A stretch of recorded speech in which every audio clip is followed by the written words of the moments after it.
اگر محبت کا دعویٰ کرنے کی ہمت ہے تو پھر باقی محبتوں سے بیزار ہو جاؤ۔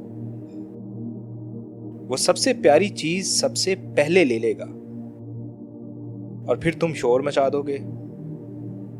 اس نے مثال دی ہے کہ اس نے پیغمبر سے کہا کہ بیٹا ذبح کر دو، اور وہ بیٹا ذبح کرنے چلے، ذبح نہ ہوا تب بھی ہو گیا۔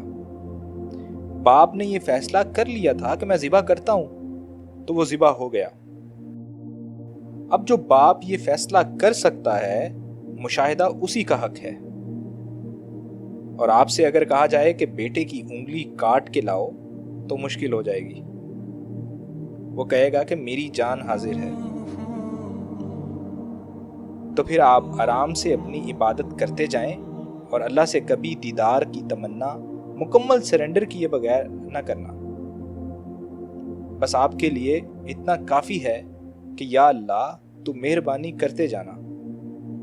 دیدار کا مقام یہ ہے کہ جب تک نگاہوں سے غیر اللہ نہ نکلے تو پھر اللہ کا مشاہدہ کیسے ہو؟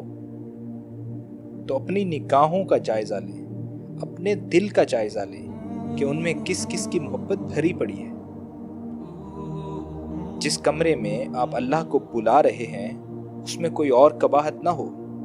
یہ نہ ہو کہ اس کے اندر کہیں مال، کہیں سکہ، کہیں زر، کہیں زمین، کہیں زن وغیرہ پڑے ہوں۔ یہ نہ ہو آپ نے مہمان کو بلا لیا ہو اور اس کے مطابق انتظام نہ ہو۔